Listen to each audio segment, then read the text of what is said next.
Hello, hello. Welcome back to the podcast. I'm Ryan, the pessimist. And I'm Carlos, the optimist. And this is Optimist versus Pessimist, OVP. And you know what? Happy New Year, guys. Happy New Year. Yeah. So, unfortunately, Carlos, the Rise of Skywalker review didn't actually render very properly. So we're going to have that 2-hour conversation again right now. Are you ready? Did you prepare? Oh my god, okay, here we go. No. So I hate everything. No. Yeah, no.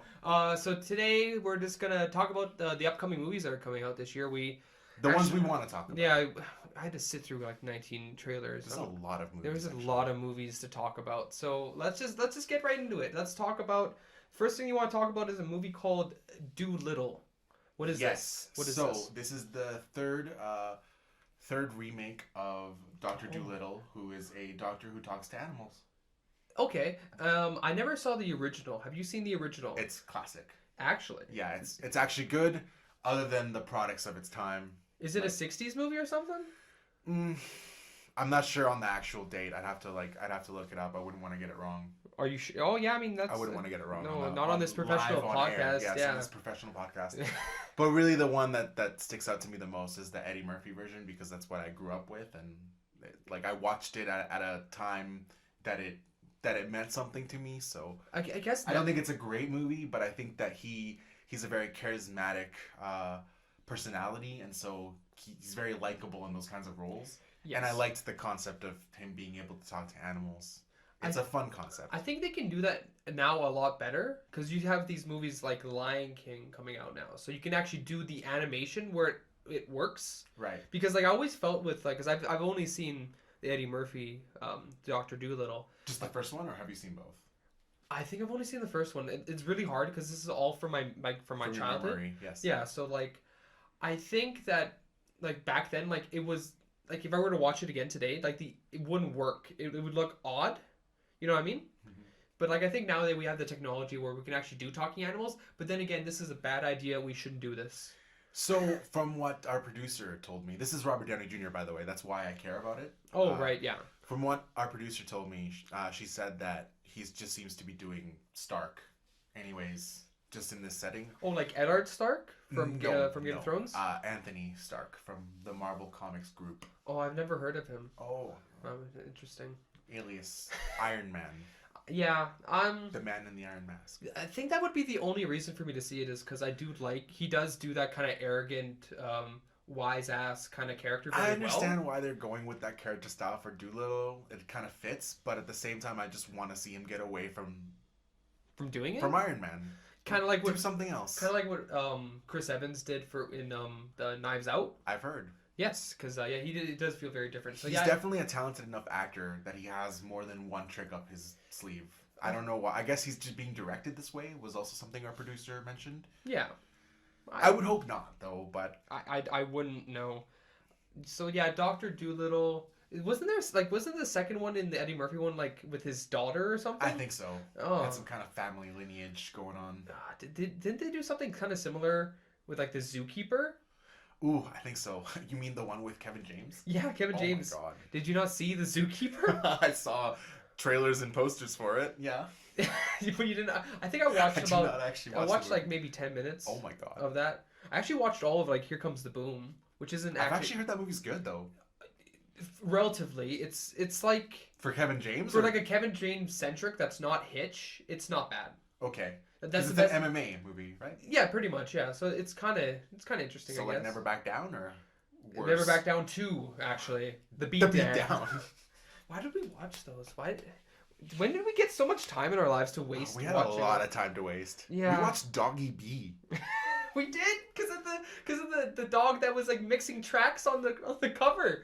Of course we did. Netflix didn't always have all this amazing original content. No. Back in the day, there was a lot. There still is a lot of garbage. No. See, all the garbage is now on Amazon Prime. If you look through their stuff, it's trash. They're trying. What are they gonna do? So yeah, trash. Dr. Doolittle. Moving. Probably, yeah. So next is a movie that you care for, and I don't really care for the franchise. Bad Boys for Life. Okay, so let's talk about this. Sure. The Bad Boys movies are your typical buddy cop action movies in the vein of Lethal Weapon, Sure. but with the spin that these are two African American gentlemen and they bring a lot of their personal like culture and style and humor to it. Yeah. I love Will Smith. I think he is probably the most charismatic actor we've ever seen. Ever? In terms of charisma, pure charisma, yes. Oh, that's a okay. He's obviously still a superstar. He obviously somehow hasn't aged, even though he's like over 50. He looks like he's still 30. Which is weird because like Martin Lawrence looks very visibly Martin aged. Lawrence looks aged. He's had a rough go. You were saying that he hasn't really done anything. I'm trying to. I couldn't think of I anything. don't think He he did. has. He did have a show that got canceled, so that's Yeah, something. Martin, which is actually a very criminally underrated show in my opinion. He was also in a movie called Welcome Home, Roscoe Jenkins, but that Also a good movie. that was like 10 years ago. At It this was point. 10 years ago. So like, I'm excited to see them back, and like I was telling you in the trailer, it just looks like they still have that chemistry. It looks like they have this. This for me, maybe in terms of quality, it won't reach the first two. yeah, The first one is probably the best film as in terms of a film. The second one is a guilty pleasure action movie for me. Yeah. One of my favorite Michael Bay movies, actually. Probably Wow. my only Michael Bay movie I really like. yeah. But so that's why I'm excited. I'm excited because it's clear that they still have that kind of magic and that the writing is still going in that way where it amplifies their characteristics to work the comedy. Okay. I do like the police sergeant character. I'm glad that he's back. From Matrix. Is he from Matrix? Yeah, isn't he the one that betrays him in the Matrix? The first one? Yeah. This- Yeah, you're right. He's the one that has Wow. a monologue about steak. I never put those two together because he looks different because he's not bald. Oh yeah, he has a weird hairdo in this movie. It's He always, weird. but that's what he looks like in Bad Boys, though. Oh okay, I didn't even realize that. I thought there was like a new character for this. No. He's been in all three of them. He's been their police captain. Oh. I'm glad they're bringing him back because he's hilarious, actually. See, my problem while watching this trailer is that it doesn't feel like we're adding anything new to the buddy cop show. Not it at doesn't, all, It not doesn't at all. feel refreshing. Like The Nice Guys, which came out about 4 or 5 years ago now. That felt like new and refreshing. Criminally underrated as well. Very much. And this Should have made a lot Shane more Black, money. right? Shane Black, and it was a very good movie. Yeah, it was. It was very, very, very good. So, like, I feel like there's nothing new that would try to draw me back. It just looks like all the generic 90s buddy cop stuff that I don't really want to see again. I don't disagree with you, but the thing is, I think that this movie is more for the fans of the franchise that have been waiting for a trilogy for a third one for a long time, which I put myself in definitely. Like, I just love these two together. Yeah. I love their chemistry. I love their comedy. So the only thing that worries me is it's coming out in January. That's not a good sign. It doesn't worry you that it's directed by Michael Bay? Or is it directed by Michael Bay? I don't know if it's direct. I don't think so. Oh, wow. Oh, weird. I think Bay only did the second one. He might have done the first one, but I don't think so. Really? It's too good. The first one. Yeah. It's got too much character, so. Yeah. I mean, it'd be nice to see Will Smith in something maybe possibly good because he hasn't been anything good. He's been in a years. lot of meh stuff. Yeah, in like recent the years. last one was like him fighting his own clone as a hitman. Yeah, what was it called? Gemini Man? Gemini Man, yeah. I heard that was generic. It's either that or he's just starring with his kid and getting him roles. That's all Yeah, he's doing. well, He's you just know. grooming at this point. They He's gotta not really. Well, sure, but he has the money to feed them. There's no need. Also, Jaden Smith is like a successful rapper. Is he? He's not good though. He's good in terms of the new style of rap. But is okay. I mean, I'll take your word for it. You're the rap expert here, because you know. I don't like the new trap style. I don't like the style of flows, but for what that is, he's definitely on the top of that like generational push. All right, didn't you wear like a white Batman suit somewhere? Oh my god, who cares? All right, speaking of who cares, let's talk about. Actually, I do care about this one. This next movie, I actually do have feelings for, and this is called The Gentleman. Now, Yes, I'll let you take this one. okay, The Gentleman is Guy Ritchie, and it seems like he's going back to his roots with this one, because Guy Ritchie kind of got famous for directing these kind of gangster British movies like Snatch and Lock, Stock, and Two Smoking Barrels and Rock and Rolla. And then after that, he okay, I guess Sherlock Holmes was good. I liked the first Sherlock Holmes movie. I think then his af- style really worked But for then it. after that, he just went down a weird rabbit hole, I guess. Like Yeah. he went and started doing all these other random movies that like no one like. Almost like a real Tim Burton career, almost, where he was like really good in his style when he first came out with his style, and then his style didn't adapt itself well to other types No, of movies. because he did King Arthur. Yes. And that one, like I watched like the first 20 minutes of that. I'm like, this style doesn't mesh with the period that he's trying to capture. So Right. like it's so I'm glad that he's coming back to his roots. We watched the trailer today, and it looks good. It looks like it could be a snatch. Like honestly, It does. The Yeah. trailer gives you that vibe. It looks fun. It looks clever. It looks witty in the dialogue. It looks exciting. Hugh This is Grant an action being movie. Hugh Grant being like relevant. It's interesting. Been a while for him too. It's been a while. Matthew McConaughey takes the leading role, I think, in this. Yeah. I'm not a big fan of the King Arthur Charles Dunham. What's his name? I think that's his Charlie Hunnam. Charlie and the Chocolate Factory. That guy. Sure. Yes. I don't really care for him. I watched him in King Arthur. I don't think he's that charismatic as people think he is. You know what I mean? He feels like a movie star that was created in a office, like by a boardroom. You think so? You know, like just generic. Like this is your new movie star. He needs to be a bad boy, but also like I can kind of see what you're talking about there. Yeah, like I'm not too worried about him as much, but I just is something. He's never bad. He's always just meh. Okay. Yeah. He never hurts a project, but he never enhances it either. Yeah, and apparently this one's already kind of out because movies are weird nowadays where it's like this movie comes out on January 24th in Canada, but if you want to watch it in Saskatchewan or something like that, it's out in like September. It's like, where, why You meant to say a different country. I said Saskatchewan. Maybe things could have a difference between different provinces. Well, you said Canada first. They did? U.S. There you go. U.S. country. I'm sorry, I'm mentally drained from watching like 30 to like almost 2 hours of trailers. We okay? prepared for this, you guys. We did, and it hurt. I don't want to do this again. Anyway, we hope that The Gentleman is good. Yeah, but right now it's getting mixed reviews. Oh, no, come on. Yeah, I'm sorry. It's getting mixed reviews. That's not a good sign. Yeah, no, but then again, a lot of these movies, when they're like, they have these little releases, they start off a little low, but then as they actually release, the numbers go up. So Right. maybe it'll be okay. Right. All I know is that it looks exciting. I'm glad he's going back to his roots. I like gangster movies. So, now, DC's still trying something. And this, But what are they trying, Ryan? They're- Is this still a shared universe, or is this spin-offs now?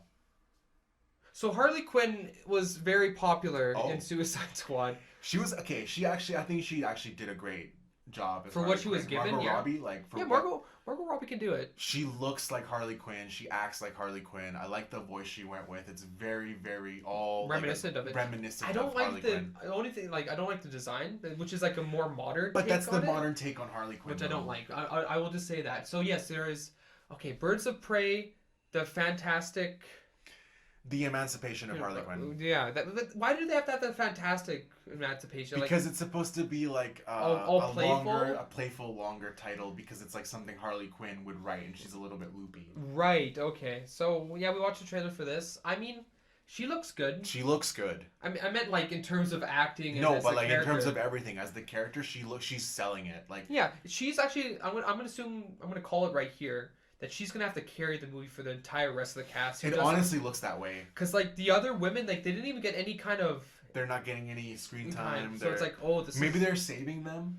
Oh, maybe, but I don't think so. See, Huntress is like a really nothing character for me, so like I'm very not excited about that. I Who's don't the know other if Black two? Canary is in this. Is it Black Canary? I don't think know. it's supposed to be. One of them is. Okay. From what I know, it's gonna be Huntress, Harley Quinn, and Black Canary, but I'm not sure. I could be wrong about the lineup.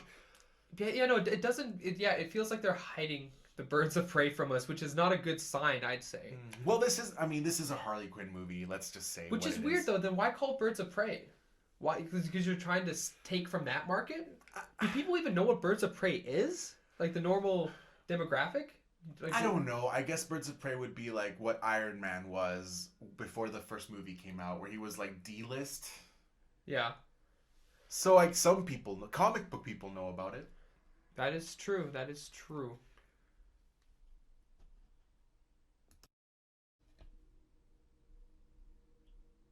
So yeah, Ian McGregor is supposed to be Black. Ewan McGregor. Did you say Ian? Yes, you did. I always say Ian. It's hard. No one's ever corrected me on that. Actually, you're the first one. It's very easy to say that. Would, like almost like Mads Mikkelsen. Like when you see his name, that's what it sounds like. You mean Mads Mikkelsen? Yeah. See, like no one says that. No one says that. So yeah, Ewan Ewan. Yes, sir. Ewan McGregor is going to be Black Mask, and he at no point in the trailer wore a black mask. So I'm excited about that. It's just great. Okay, so prediction time. Do you think it's gonna be halfway through the movie he gets the black mask, or do you? Oh, wow, the black mask, or do you think it's gonna be at the end of the movie, setting up some kind of weird Maybe. Birds of Prey sequel? Ooh, you mean like so that it's almost like it will serve like an origin? I mean, like movie? literally, like imagine Spider-Man 2, the Green Goblin tag scene. Do you think it's gonna be like that with the black mask, or do you think we're gonna get at least half a movie where he's in the black mask? I think maybe it'll be a sporadic thing. Maybe he like only wears it for special occasions or some kind of like maybe interrogations. Is where he wears it. Right. Because the gimmick with Black Mask is that he's He has a black he's, mask. he's a mobster character, but he's smarter than your average mobster. And then it's very much like a Two-Face situation where the mask gets like infused to his skin by means. The means change. The means have been different, but Okay. so I don't know. I'm gonna guess it's gonna be at least halfway because Well, if he's such a big name. I understand why they want to give him his FaceTime. I don't like FaceTime. I don't. It's still a problem. It is still. It's actually. I think it's getting progressively worse. Yeah. Yes. Like it's. I think it's in people's contracts. It's like I need to be in this movie at least this amount of time. In terms Like of, my face. Ewan McGregor face needs Yeah, to be. which ruins like these characters who are supposed to wear masks. Right? At least with the very quickly talk about Mandalorian. At least he's wearing the mask. Yes. Okay, all the time. At least Pedro's not like, oh, every 5 minutes you gotta make sure you like show me inside like Iron Man's suit. You know what I mean? Yeah, even that. Yeah, even like that one's that one works better, but like still. Ugh. Anyway, so yeah, are you excited about this? Birds of Prey? Yeah. You know what? Honestly, after seeing this trailer, I think it has a lot of potential because at least I know that the lead is strong and I know the villain will be strong, depending on how he's written. Because McGregor is a great actor. At least it looks like it's gonna be more fun. Yes. Because like Suicide Squad was made artificially to seem fun because like they had already filmed it and they're like, oh no, we need to fix this. But like they started off with this having this kind of more playful.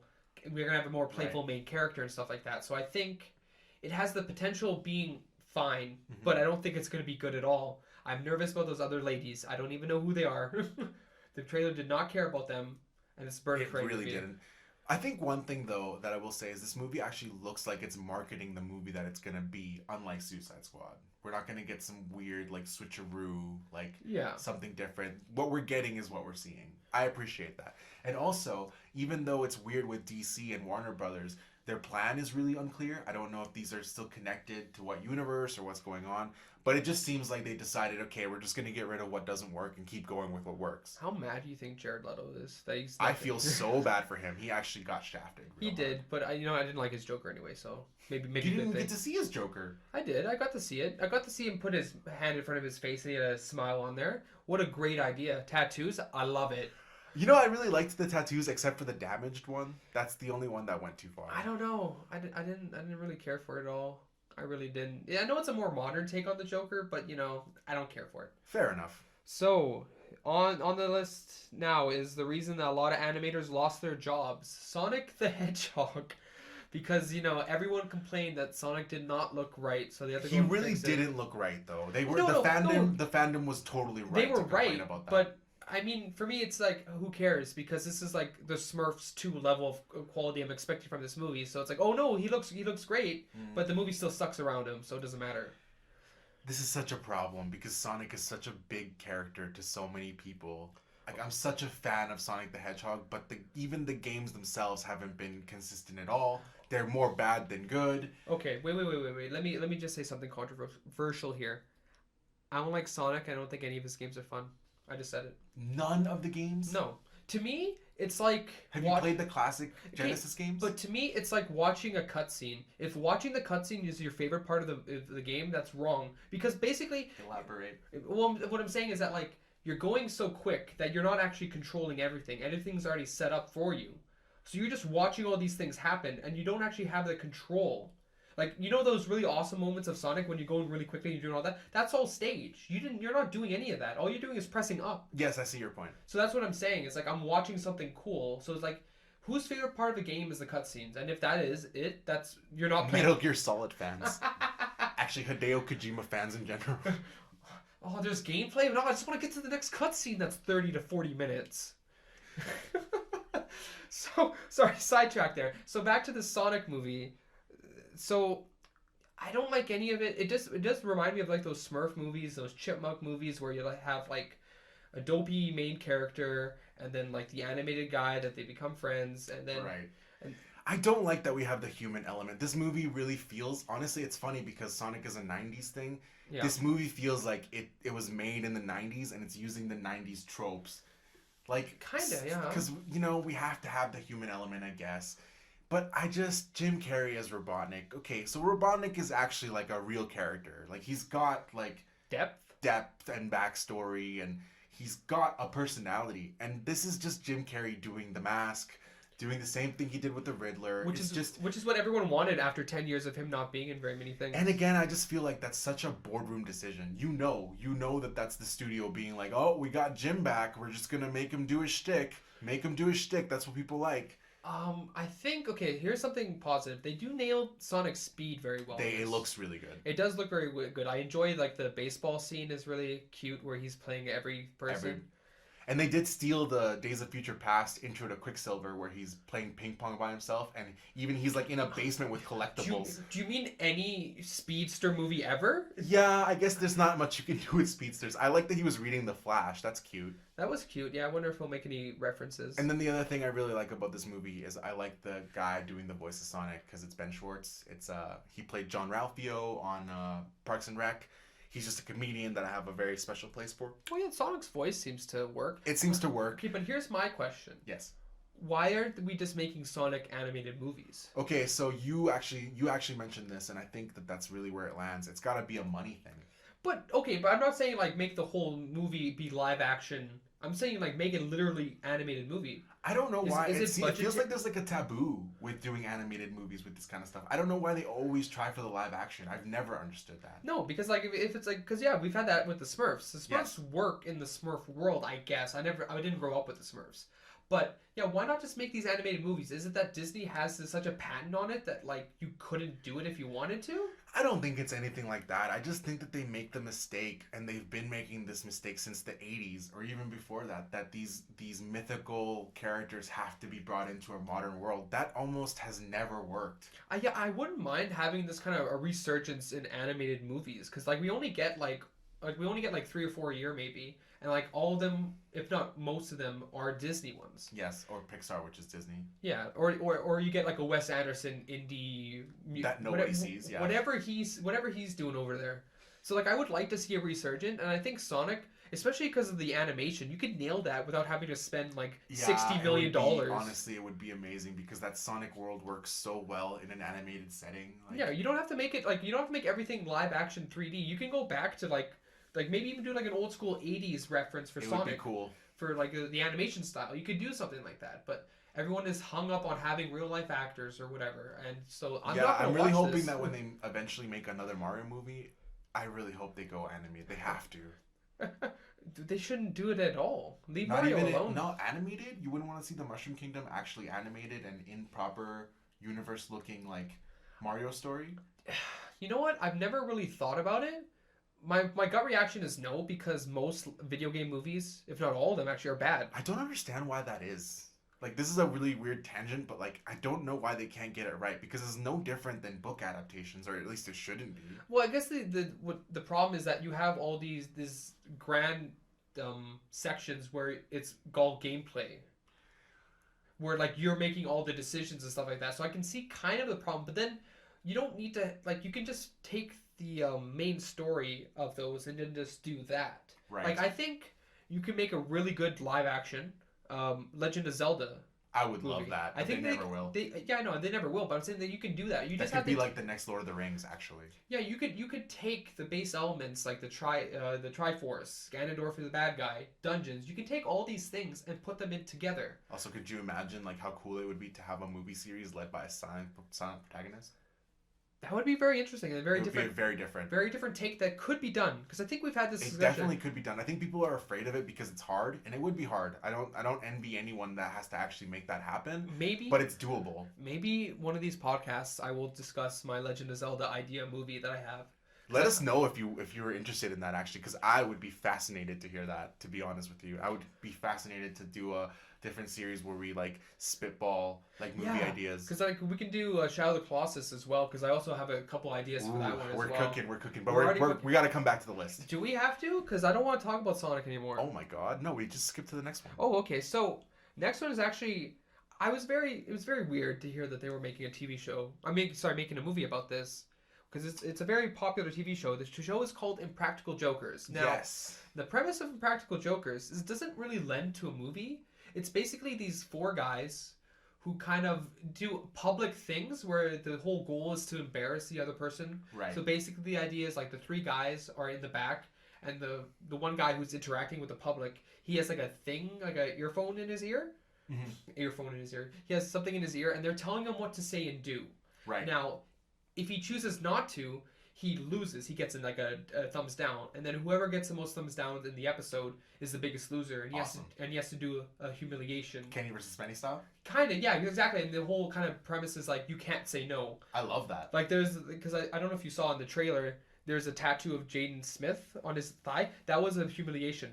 He couldn't say no to that. So, couldn't say no. So like the premise, so it was very weird to hear that. So then we watched the trailer for this. Yes. And it does look funny. It looks like they're going to do their best to have a very loose story where it's like they're traveling. I actually really appreciate the effort behind that because unlike Jackass, this actually looks like it has a very, like you said, loose story, but it works for the premise of their show because they're these four best friends, right? Yeah. And now in this movie, we're splitting them up potentially because, it's like only three got invited, so we have to figure out who's going to go, and that's our competition. I think that's a really clever structure that brings in the show naturally to a movie setting. Right. So I was impressed with that. I can tell their chemistry is legitimate, which is really enjoyable. I can tell the jokes are funny and the pranks are funny. So personally, after seeing this trailer, I'm super excited, and I even now want to go back and watch the series off of this trailer. Oh, that I'm glad to hear that. I have one little hang up about it though. Okay. Like I don't think that they're not actors really. No. So like I guess they did like improv and stuff like that. So they're good at that kind of stuff.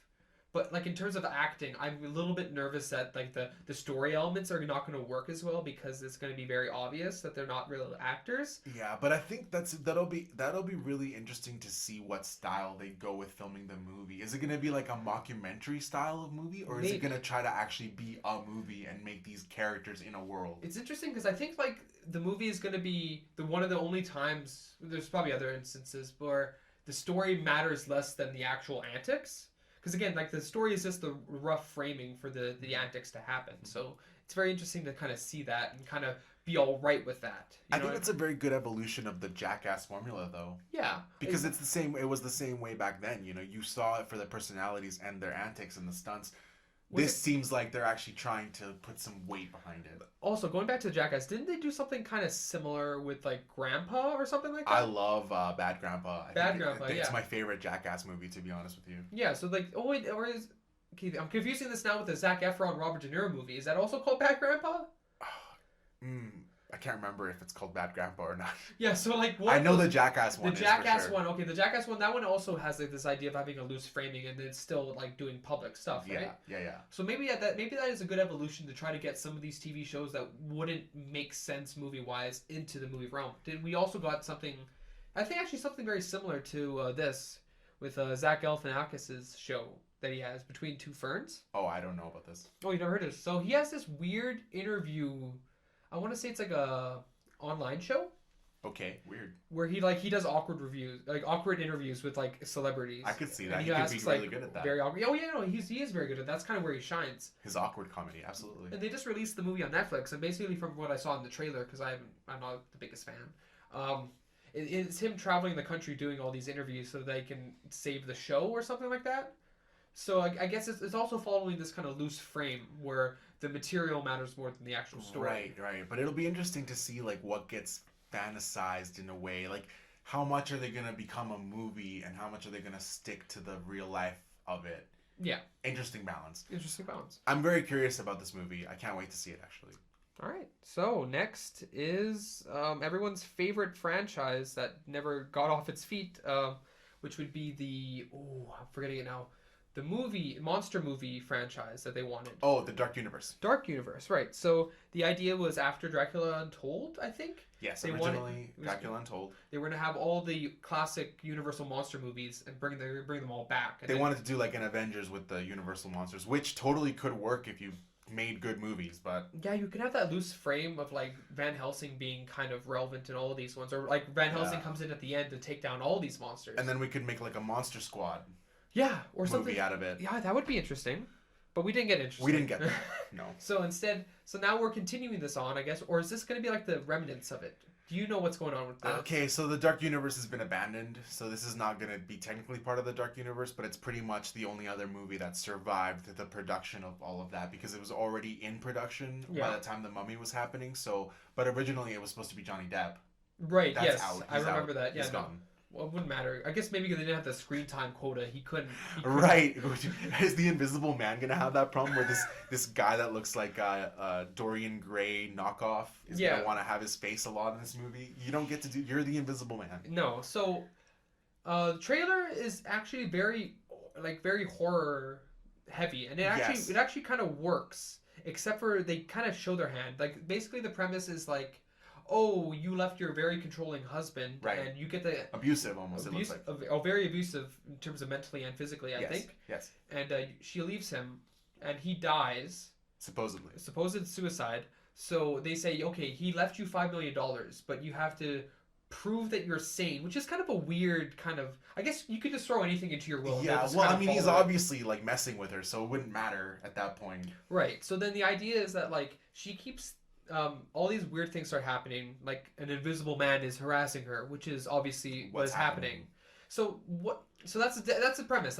So what they could have done or should have done is kind of make it more psychological. They kind of showed their hand immediately with like the handprint and all that kind of like the breathing. Yeah. So like they should have had it be more like, is she imagining this because she can't get over the fact of how manipulative he's been in the past? Maybe we have like, not foreshadowing, flashbacks. Where like we show how mentally vindictive he's been. Yeah. So like maybe it's all actually in her mind, and we could have had more of a psychological horror movie instead of like oh no, actually this is literally happening. Right. No, I definitely agree with you, and this is actually a good time to talk about this now that we've been watching these movie trailers and hyping ourselves up for the next year movies. We need to do something about trailers. I know it's different companies that handle trailers a lot of the time. They're not in-house. They're just these generic trailer companies. And I understand the mindset of grab the most catching set pieces, grab the most catching scenes. I get that. But we've lost the art of actually making a trailer that teases you and that leaves things to the imagination. Because like you said, this plays its hand immediately. Like, you're not even given a chance to think, like, is she crazy? Is she not? Which would have been a really interesting trailer premise. I think there's a mistake in thinking that trailers need to show more to entice people instead of actually crafting trailers to draw people in and make that mystery the reason why they go to movies. And this doesn't only apply to horror. This can apply to any genre. Yeah, you can tease it. So very similar. I'm not going to spoil this movie, but there is potential spoilers here by even saying this. But like they could have done something like they did with Gone Girl, because Gone Girl has a twist in the middle of the film that happens. But if you were just to watch the trailer, there's no hint of that. Right. It's more of like the trailer is like, did he do it? Did he not do it? Some trailers still do this, but They do. They're rare. They're more rare. But that's how this one should have done it. If you're gonna have this kind of, well, I guess it depends on how the film is made, but like have it more ambiguous in the trailer itself. Right.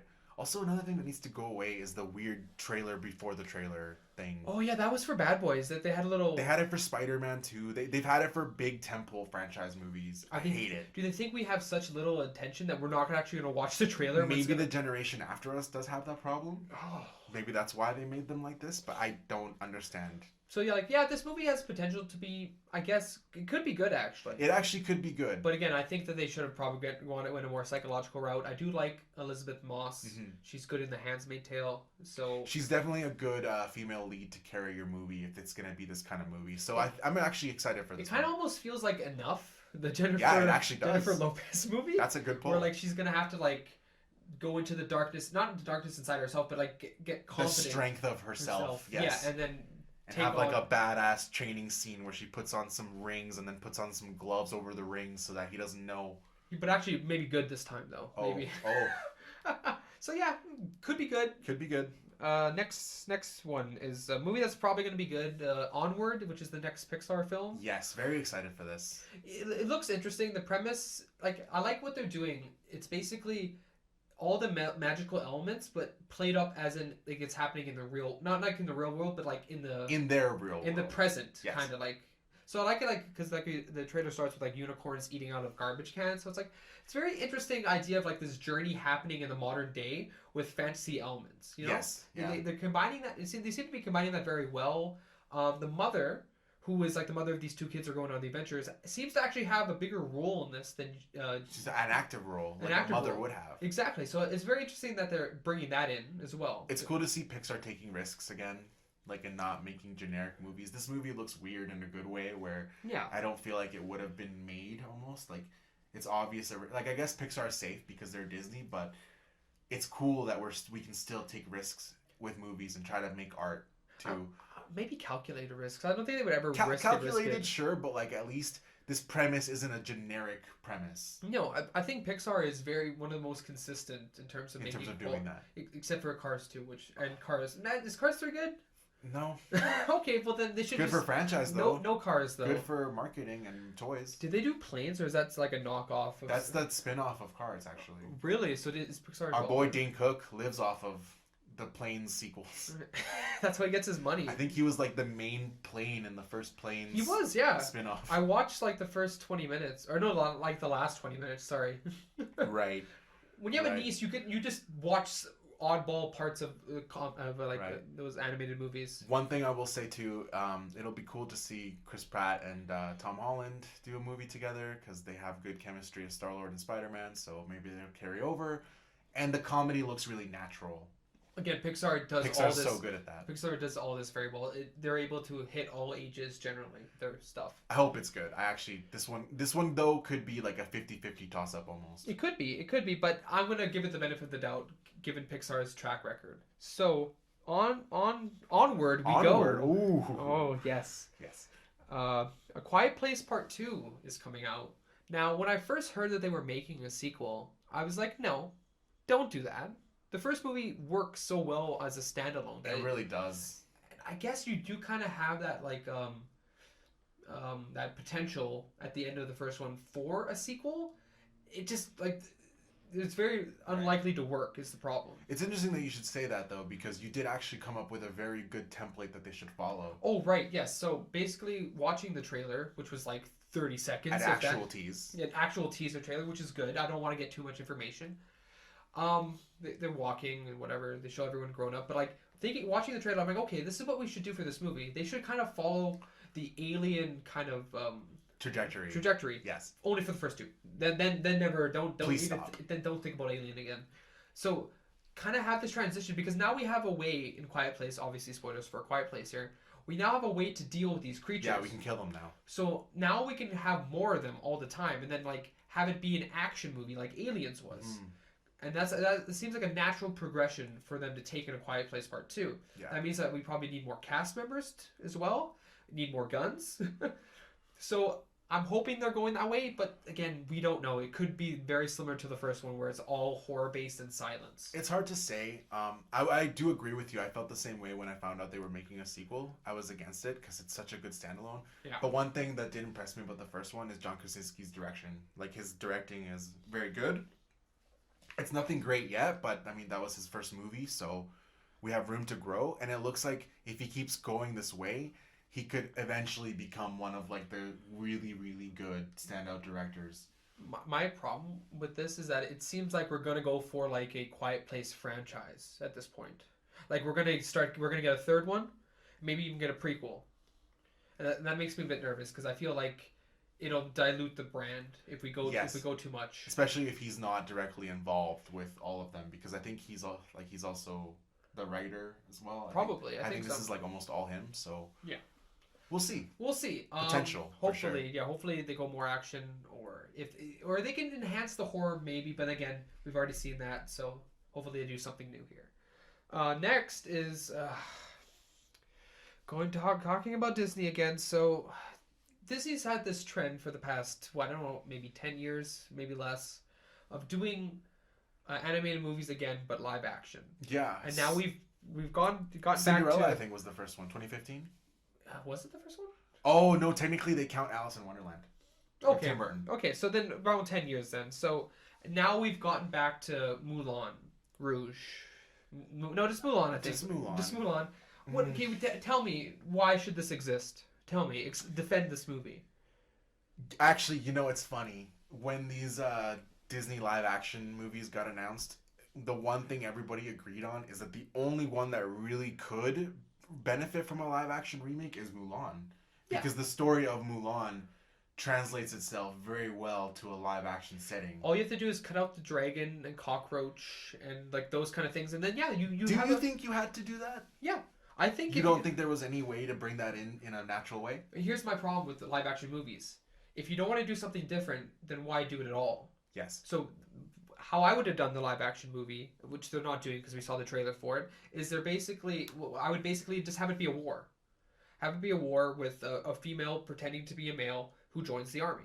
Don't have to have any of the songs. Have it played more seriously, and then that's how you make it different, and that's how it works. Right. So instead, they're like, no, we're gonna have a phoenix instead of a dragon because I don't know why. I think dragons are cooler than phoenixes. I don't get that. And then also we're gonna have a witch on the other side because the main antagonist wasn't good enough. Is that it? Because he had a bird and they wanted to do something cool with his pet bird, I guess. Why do they need to give like origins to birds? They did that for Maleficent too. This movie's kind of weird where the parts that look like they're being faithful, they look like they're actually doing it really well. I enjoy the orchestra. What's that song? Make a Man Out of You? No, not Make a Man Out of You. Bring Honor to Us All? No, the like her song. Who is that girl? Oh, right. Reflection. They do a very good. We have to edit that out. Leave it in. Leave it in. They should know how raw this is. Okay, so yeah, they do a good reflection melody over it, which is a nice kind of callback in a new way. But then again, continue on with your point, please. I understand your point about if you're not going to do anything different, but it's so hit and miss because, for example, in Cinderella, what they added to it was really good and had a lot of substance to it. Sure. Whereas in Beauty and the Beast, I felt like what they added to it was a little unnecessary. And I guess the problem is the reason it works with Cinderella is because Cinderella was in the 1950s or 60s, so like you have to kind of update it. You have to give these characters more depth. I don't like Maleficent at all. I think it was a weird way to take Sleeping Beauty. I like the idea of it. Again, this is why you make these live action movies. If you're going to do something different, have a different perspective for these things. I enjoyed the different perspective. I enjoyed the idea. Was it executed well? No. I enjoy the casting of Jolie. I think she looks like Maleficent really well. Perfect. Perfect. Done. Cut. That's the movie. So again, it could be good. It could be not. I don't like that they took that's been confirmed. They took the romance element out. Like the general character is still going to be in it, but he's not going to be main, and he's going to be brushed over, and it's not going to be a romance. Okay, but was there much of a romance in the first one? Yeah. Was there? It's a big element of the film. Oh, why don't I remember that then? Interesting. Weird. So it doesn't. It's not something you need to take out, though. No. It's a very human element, actually. I mean, that's true. And it's interesting because he's still her general, and she's still not supposed to actually be in the army, so it creates a lot of conflict there. I don't know. I feel like I'm okay with the dragon, I guess, because I get the realism aspect of that, but I'm not okay. They have a phoenix. Yeah, okay. They have a witch who turns into a bird. I just mean it couldn't be Eddie Murphy cracking jokes. No, but then where's your levity coming from then? It's not. This movie looks like it's taken itself 100% serious. But then it's not though, because then you have all these weird mystical elements that are kind of infused, so it's not seriously and it's not real. So I don't get it.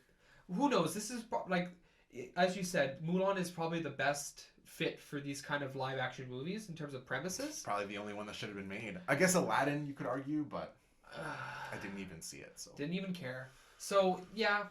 Whatever, it might be good. Hopefully it's good. Mulan holds a very special place in my heart. I still refuse to see Disney movies live action in the theaters. So that's fair. I will not be seeing it in the theater. If it comes out on here, because I watched Beauty and the Beast when it came out, it's such a like obvious cash grab and such a gross Exactly. like I don't want to. business strategy I don't want move. to support it, but I'm It's supporting. dirty. It's dirty. I'm already supporting it because I have Disney Plus. So if it goes on to Disney Plus, I've indirectly supported it. So I will just not go see it in theaters. I will watch it It's when it almost comes. impossible not to support Disney at this point. Kind of, yeah, yeah.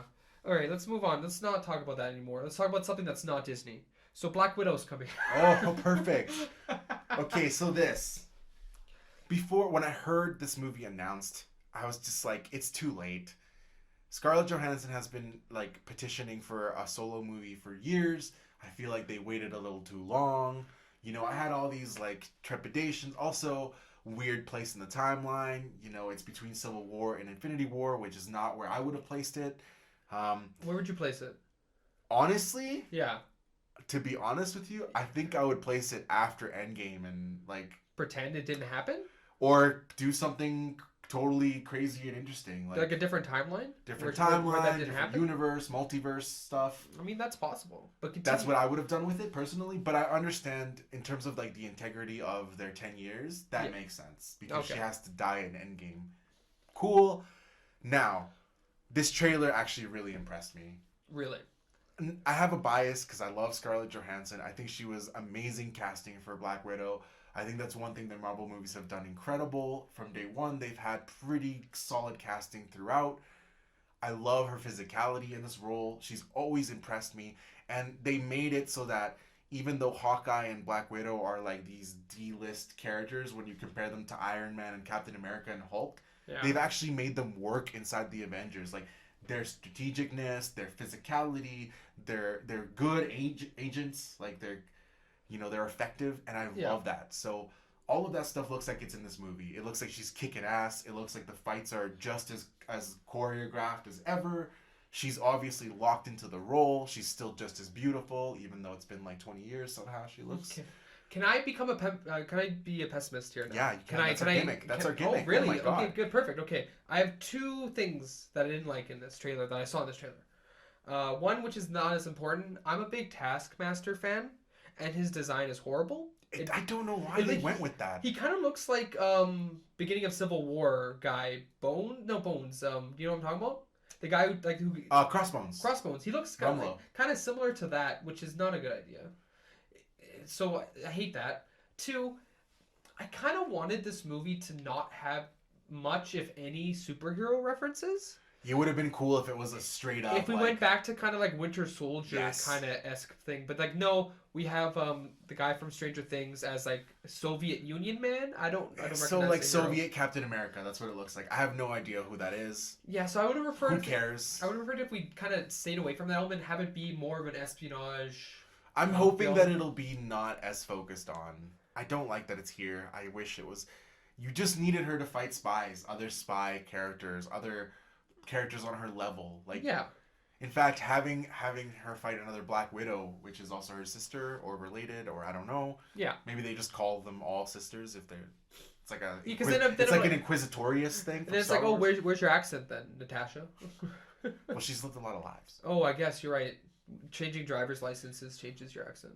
But like, it looks like it's got it where it counts. I'm loving the multiple costumes we're seeing. I love the black with the gray. I love the white one. The action set pieces look like they're going to be exciting. So it looks like it's got it where it needs to have it. Yes, that was my only two complaints about it. The trailer does look very action heavy. It does look like we are kind of moving away from the superhero a bit, and I do like that they're using Taskmaster. It's weird that he's in a Black Widow film, but I'll take him whenever you're Taskmaster's actually kind of a fitting villain though, because he's not necessarily superpowers.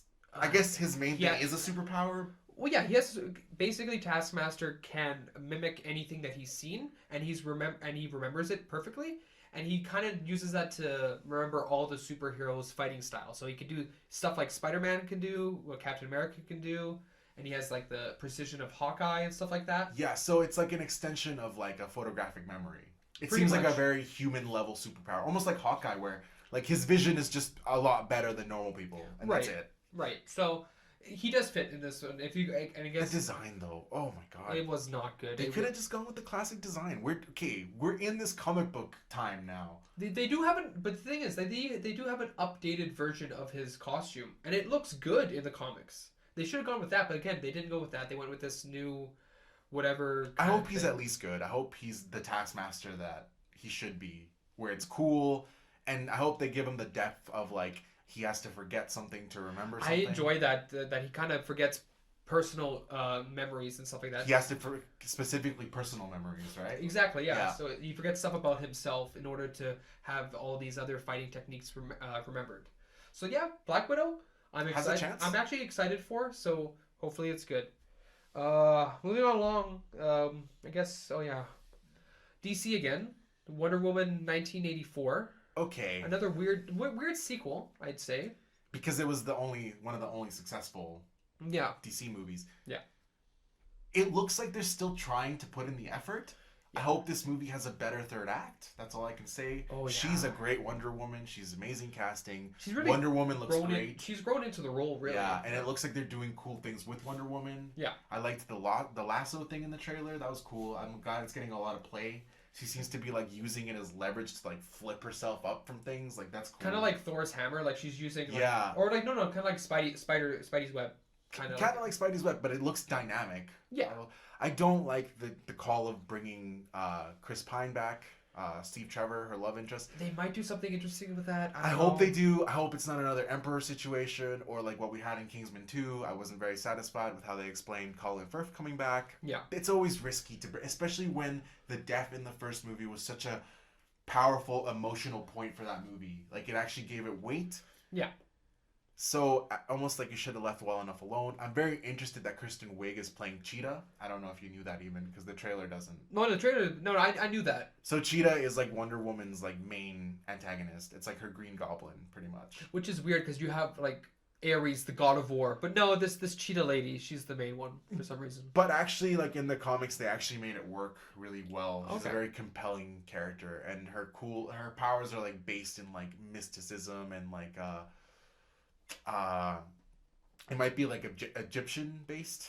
I might be getting that wrong, but if not, it's like African tribal stuff. Okay. With the cheetah, it's got cool mystical origins, and Kristen Wiig is like an interesting choice because she's more comedy, and it looks like that's what they're doing, where they're kind of focusing on her like her own natural charisma. So it'll be actually interesting to see the switch when she becomes actual cheetah and see how they play that dynamic and see where she fits into the overall plot, because it's looking like the actual plot is not really related to her. No. It looks like another war plot. Kind of, yeah. No, I mean, like, it does look like we have a good potential for a good character arc for her. Mm-hmm. We'll see how that goes. It does feel like there's a lot of things going on in this movie, especially this trailer. Mm-hmm. A lot of We're cutting to a lot of different things that don't seem to connect very well, so I'm a bit nervous about that. But I'm hoping we get a good sequel, because the first one, I will say it was okay. I know a lot of people thought it was good to maybe great, but I thought it was fine. Again, the third act did really let it down. It killed it, honestly. It would have been a solid, good movie if not for that third act. Maybe. So hopefully 1984 does it better, and then after that we'll be getting 1996, 2003. It's kind of cool that they're jumping decades with her though, because actually that character, it makes sense. Yes, for what. Also, she had a line about like you never get anything out of lies. Like, Yeah. so it's like she's the spirit of truth. I kind of like that. They're trying, Ryan. They're trying. If you're gonna get one character right, I'm glad it was at least Wonder Woman, because she is a very important superhero in terms of like the history of comics. Okay, so speaking of the 1980s. Which you're sick of seeing, you said. Oh, 100%. Stranger Things has done it, and I'm done. I don't need to see the 80s again. Seeing it as well. seeing it in Wonder Woman 2, it's like, hey, look, she's in one of those malls. I'm like, yes, I saw that in Stranger Things Season 3. All right? I'm done. Move on. Anyway. So Ghostbusters came out in the 1980s, right? Yes, it did. So now we have a proper sequel? Now we have what the 2016 reboot should have been and wasn't for some weird reason. I don't understand. I have no idea how that movie was even made. You know what? Like, I don't even hate Paul Feig as much as I did during the time before, during, and after the release of 2016 Ghostbusters. Yeah. He's a good comedy director. He's a nice guy, apparently, from testimonials. He dresses really nice. Good for him. Great. This is the movie I wanted, and I'm just glad they're making it. I know that you feel like this franchise should not continue, but yeah. I mean, for just a diehard fan of it, and also this is a cool fandom for me because Ghostbusters was not my time. Yeah. It was the 80s. Yeah. So this is one of the ones I've like been able to go back and rediscover for myself and grab the love based on those two movies, you know, like people talk a lot of crap about the second movie, but coming from an outside perspective, I think it was actually a pretty good continuation. It's not as good as the first one, but it's not bad either. Okay. It still has the characters, it still has the comedy. I think focusing in on Egon's son is a good idea. Isn't it daughter? Is it daughter? Is he looked like a boy? The one with the glasses? Yeah. That's a girl. That's a girl? Yeah. That looked like a boy to me. Wow. Okay, yeah, so I'm glad that you paid attention during the trailer. Anyway. I was watching it really. It looks like a boy. I'm sorry. Sorry, girl. You look like a boy. Okay. That's a problem in 2019. So not only did I do not think the franchise should continue, that I think the first two are fine. I'm kind of done with kids saving the day and kids-centric kind of stuff. You know, again, Stranger Things. We've had the It movies as well. Like, I think I'm getting sick and tired Stand of... by Me, Goonies. No, I'm talking about like now though. I'm like because we've had like a renaissance of this like Yes. kids-centric movies, and I think I'm starting to fade. It's starting to fade on me because I want to see like if Paul Rudd and a crew who had a more serious plot than what we did in the 2016 one that wasn't a comedy but more of like a serious kind of ghost thing with comedy elements. I think that could work. Yes, I agree with you. I don't disagree at all. But the thing is, I'm just happy to see a movie where we're acknowledging the past. The past happened. Ghostbusters happened. This is the next generation passing the torch. But they're also doing cool things to like put new stuff into the mythology, like the Ecto-1 having a gunner seat. I like that. That's cute and actually exciting. And oh, something new with the Ecto-1. Cool. I can't wait to actually see it. I hope it's as good as the trailer is leading me to think it is, because even though I am also kind of done with the 80s kid nostalgia, I do like that structure for anything if it's done well. Okay. When it's done well, it really delivers. Yeah. Because I'm like, you know, I'm still a kid at heart, and I wish I would have had adventures as a kid. Every kid. Like life-threatening. Yeah, adventures. absolutely, because I love Goonies. Goonies never say die, Ryan. I never seen it, so Oh my so God. I will say die. I will say that. So speaking of dying, the next Wow. the next movie we're talking about is Tenet. It looks confusing, which is what Christopher Nolan likes to do, and it's probably going to be good. It looks good. I mean, it just looks like Inception, but a different thing. Yeah, Inception, Memento. He likes having these kind of interesting ideas. Mind F movies, if you will. Pretty much, yeah. Yeah. I mean, his pedigree speaks for itself, man. Other than Dark Knight Rises, which we don't talk about. But it's not a bad movie. It's No. just the worst of those movies. You know, Carlos, you're acting like a hothead. You better get out of here. Get this hothead out of here. He was just doing his job. He was just asking a don't question. understand. He was actually just answering you very calmly. Also, did he need to be Robin? No, No, he didn't. no, we that didn't was need so that. forced. Speaking of forced, I want to move on here because they're like Tenet's like the trailer's confusing. So I mean that's the whole point. It's time, right? It's some time. weird Time goes backwards, thing. I guess. Okay. Well, whatever. It might be good. It's probably going to be good. Anyway, moving on. We're going to talk about, for some reason, because you wanted me to put this on the list, we're going to talk about something called Jungle Cruise. Now, Okay. What's your fascination with this movie? My fascination with this movie is that now Pirates of the Caribbean, the first one, I love that movie. That movie should not be anywhere near as good as it is. No. If you guys don't know, Pirates of the Caribbean is based off of a Disney ride. Yeah. And it's this idea that they've been doing since the 80s of turning their rides into like movies. Yeah. It doesn't usually work. Pirates worked really well. And that has to do with Johnny Depp. That has to do with the writing. That has to do with Orlando Bloom being perfectly cast for that specific character. He's perfectly cast for anything that's set in the 18th century or He or just farther looks past. like those guys. Yeah, exactly. Yeah. So okay. Then, So I love that movie, and Yeah. I would love for them to be able to capture lightning in a bottle again with these dumb ride movies. It has a lot of good going for it because The Rock is probably the second most charismatic guy in Hollywood next to Will Smith, and he's good. He's worked up from being not a good actor, just being The Rock, to now actually being a good actor, good to great depending on the script and depending on how much he cares to put into it. yeah. Emily Blunt is one of the best female actors working right now. I love her in most things she's in. She's compelling enough to carry a movie, and it looks fun. It looks like they're trying to do a fun jungle cruise. It's fun. Okay. To be blunt, I wish I could clap.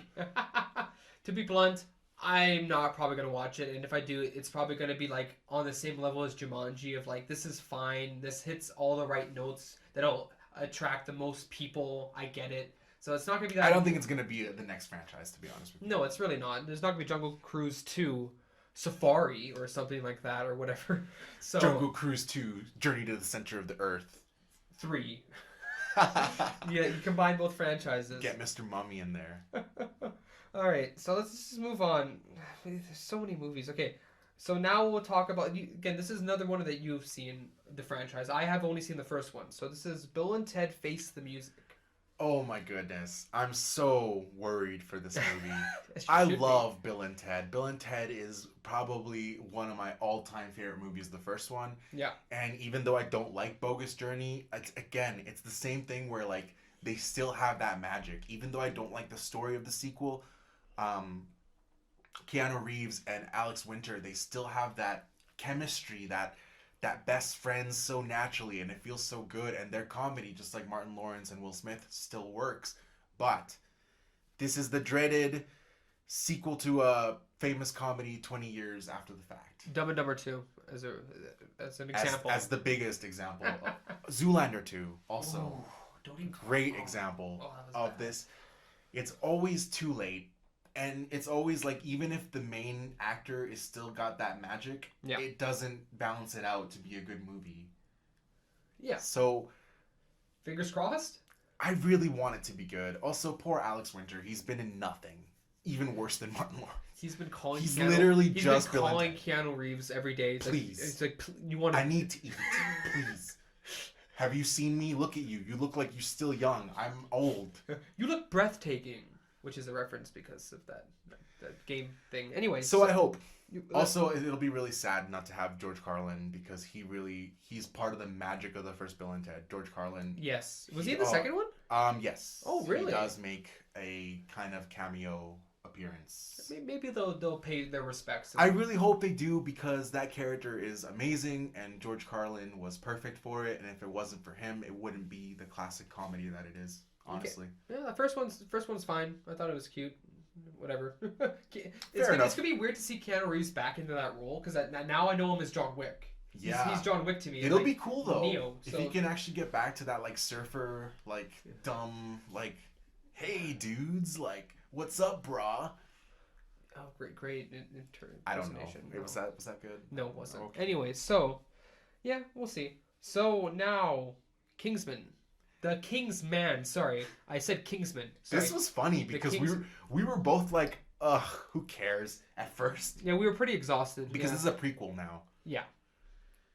I'm so done with prequels, man. I just want stories to move forward. I don't care about the origins of things. I just want things to start how they are. I like Iggy. I want to continue with him as the main character. Yeah, Taron Egerton is one of my favorite new actors working right now. Yeah, I need to see the one where he plays Rocket Man. Rocket Man. Yeah, I want to see that. He apparently he did great. So I know he's a great singer. Because he was in Sing. Yeah, and he actually did all the singing himself as well. Yeah, exactly. Impressive. And Elton John liked it, so obviously he did it right. If the guy thinks he did it right. Yeah, so the Kingsman, yeah, at first we were like, whatever. So then we watched the trailer, and it's actually a really good trailer. We have, like, what it has going for it is Ralph Fiennes. What a great idea to put him in that Colin Firth role of the first movie. Yes. He just screams all of that. He actually might be one of my favorite actors ever.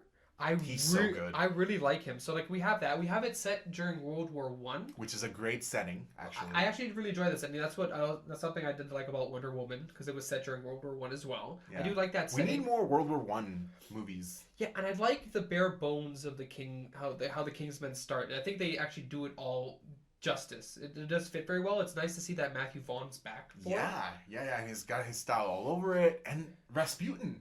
I think that's Rasputin. It is. That is really cool. That's a cool villain to have for Kingsman. He works in that weird James Bond way where he can be a total weirdo, and we can like lean into all the crazy myths about the guy. Yeah, exactly. Also, he just looks like that. Like he has that long hair. He basically is like a live action Anastasia remake. Yeah, the trailer does like the trailer say like the movie that we didn't think was gonna work. The trailer makes it seem like it's gonna be really good. I'm Yeah. really I excited to see hope it. this has gotta be good. I want this to be at least an okay trilogy. I don't like the second one, but it's not awful. Yeah, again, like the second one fails in story, but action wise is great. And also, it expands the universe in cool ways that I wish they would have done more with, like the Statesman. Yes, Is a cool idea that was not executed at all. So hopefully, in this one, we're gonna have a better balance of story and action, and it's gonna be good. I really hope so because yeah, I'm Fingers crossed. Fingers crossed. Fingers crossed. Okay, so second to last movie we're talking about today because we gotta wrap this up. There's way too many movies. Okay, so Venom 2 is coming out. Electric Boogaloo. Okay, so we've talked about this. The Venom movie is okay, but it's not as bad as it should have been because it has no Spider-Man in it and because it's Sony and because they just made a generic symbiotes movie. Yeah. But Tom Hardy is killing it as Brock. Like, he's great casting. And the buddy cop dynamic with him and the symbiote was actually pretty inspired. I wish it would have done more with it. The casting of Cletus Cassidy. Yeah. We have Woody Harrelson, which, in my opinion, is like the perfect casting for it 10 years ago. But even though it's not 10 years ago, I'm still glad we have him. Here's another one that would have worked. I don't remember his name now because he kind of fell out of out of the spotlight. The guy from Watchmen who played Rorschach. The guy he would have been a good Jack Earl Haley is his name. Yeah. He's like he has one of those like serial killer names where like you hear that name and like, oh, that's the guy. That's the guy who murdered lots of people. Yeah. So. Also, he was the new Freddy as well. He was the new Freddy, so like I think he would fit very well. He would actually be a very good choice. Again, like they're still too old. We need someone still too old. We need someone young. So that there could be a fight scene or something. Yeah. We don't have one like an Irishman fight scene going on here where it's very obvious that the actors are older than what they're playing. That's a big problem actually they're gonna have with Cletus Cassidy because Carnage is very fluid in his motions. He's very quick. He's very. I mean, it will work agile. because like he doesn't like it's just gonna be animated, and we don't need to actually unless they do have that stupid stipulation where it's like, oh, he needs this amount of face time. I hope not. I really hope not because that also ruined the first incarnation of Venom. Also, we're got rumor mill flying that there's gonna be a Spider-Man cameo in this. Unconfirmed. So. Unconfirmed. And do you care? No, I don't. Too late. Too late. Stop. Interesting. No trailer for this, so there's not much to go on here. Hopefully it's good. It looks like it's gonna be interesting. Maybe the first half's gonna be like mostly just them talking, and then maybe the Carnage will be made from his symbiote. Who knows? I hope we get a lot. I hope we just start with Carnage being a thing. Like I want because this is okay. This is a big iconic character. This is the first time we're gonna see him. Yeah. If this goes bad, we're not gonna see Carnage again for a long time, which just sucks. It just sucks. Yeah. So it's our one and only shot. Really, it is our one and only shot. Let's hope it's not a misfire. All right, last movie, and then we're done. Another video game movie. It's a little movie called Uncharted. Now, this one had so many different directors, Lots so many of problems, different actors. Production-wise, no like, one can get it. It's all a mess. It is a mess. Are you excited for this? I don't know how much of the Uncharted franchise you've played. So you lent me the first game, and I got mostly to the last third of that game. Oh, jeez. And then I've played a lot of the multiplayer on the third Uncharted game with you. We used to play a lot of that multiplayer. Oh yeah, that was fun. That was before they're like, no, you have to play online multiplayer. I am interested because the Uncharted series was like groundbreaking in terms of video games. It actually redefined like the action genre, and like what Naughty Dog did became the style that most people want to emulate when it comes to action adventure games. Jedi Fallen Order. Great example. Yeah. Even to this day, even modern games are still trying to recapture that magic that Uncharted had. It's a very compelling story. It's a very like character rich kind of tale. I'm so worried about this because this movie has the potential to be the next Indiana Jones series almost. Yeah. Like a modern edition. But it looks like the powers that be, the studio heads, it looks like they don't know what they want to do. Yeah. It looks like it's a mess.